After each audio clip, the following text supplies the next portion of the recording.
ये किसी को नहीं मालूम था इतिहास, अभी हाल तक हमको भी नहीं मालूम था। गंगोली का लिख देते थे। अब सेना किस तरह की थी, कैसे करते थे, क्या थे, अब इस पर तो खोज हुई ही नहीं ना, बिल्कुल घुमाऊँ। और क्यों नहीं था वो चंपावत में, चंपावत का ही कोई वो खसिया राजा नहीं था वो, एक खाता पीता एक ठाकुर। गंगोली पंथ ड्यूटी चंदू कुंजी थे, अंतहीन हुआ ना, ये चुहा का जैसा बीज हुआ, फैला तो फैलेगा वो। शीरा को कब्जाना है हमको, शीरा को लेना है।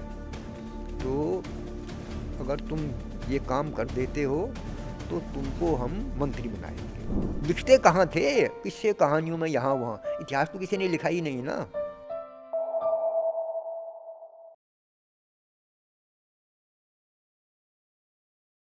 1581 सन में चंदों का शासन शुरू हुआ हमारे इलाके में।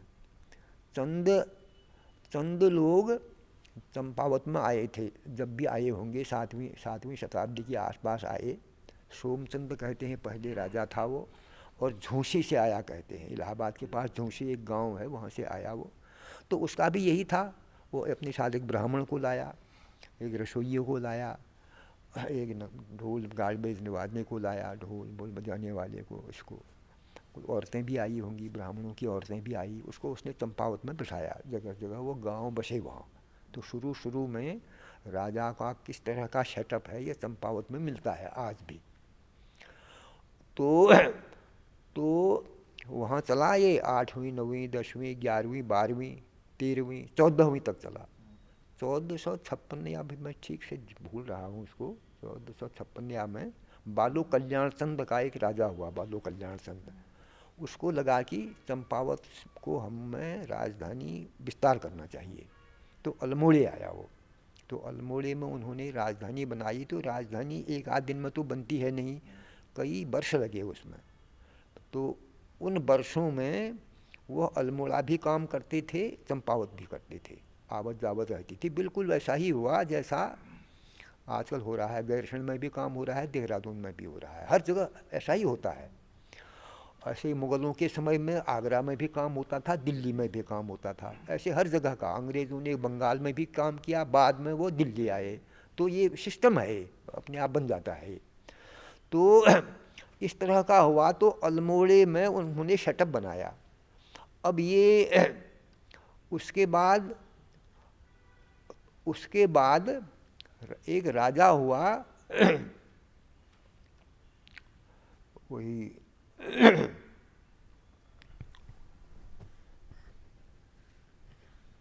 वो था, नाम भूल जाते हैं ना, रुद्रचंद। राजा रुद्रचंद ने भारत उसको उमाओं को बृहत्तर रूप देने की कोशिश करी। तो वह उसने पहले पिथौरागढ़ जो शोर कहलाता था, वहाँ के जो मांडलिक राजा था उसको जीता, अपना वर्चस्व बनाया। गंगोली में मणकोटी राजा रहते थे, तो ये भी थे सब नेपाली ही मूल के थे ये, तो उसको भी जीता उसने। तो मणकोटी भी उनका हो गया। फिर उसने शीरा को कब्जाने की कोशिश की।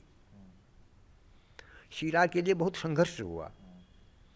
तो एक पीढ़ी लगी पूरी उनको, और अंत में वह बड़ा राजा है। कुमाऊं के बड़े राजाओं में एक रुद्रचंद है, एक बाज बहादुर चंद है।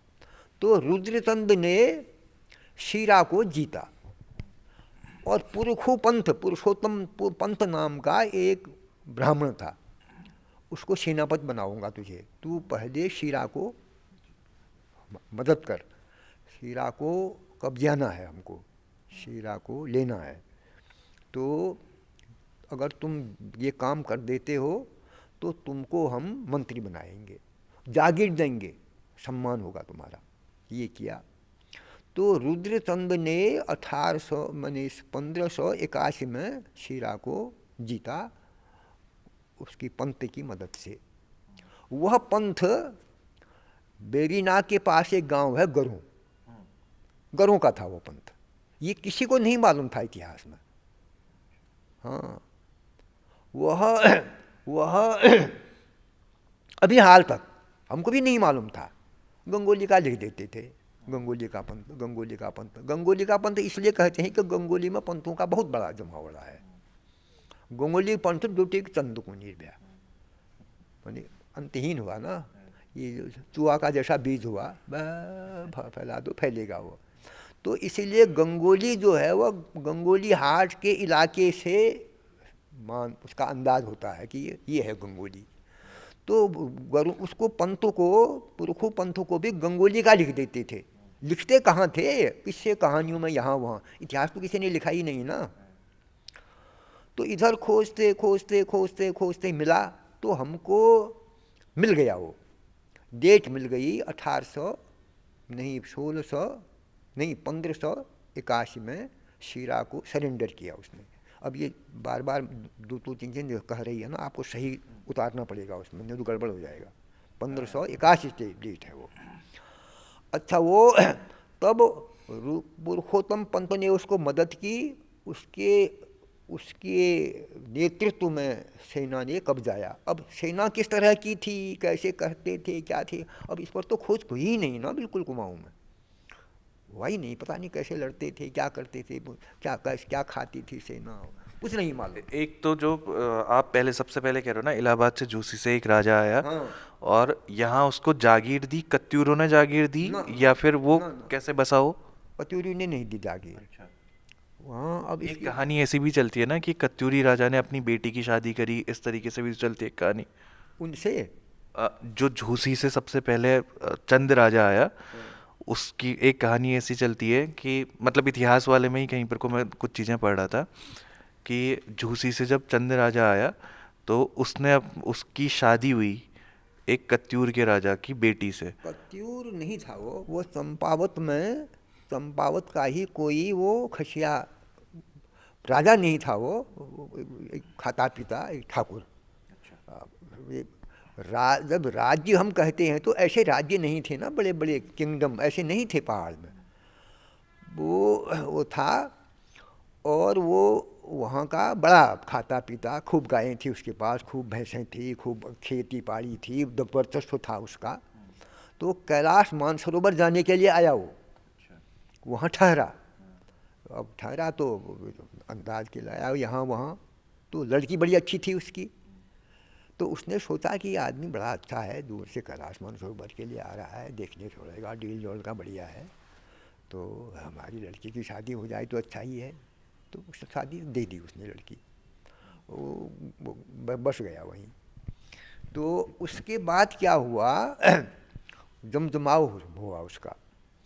तो अब कत्यूर तो यहाँ है ना, कत्यूर तो बागेश्वर के पास है। अब कत्यूरियों का उस इलाके में तो मेरे ख्याल से नहीं है।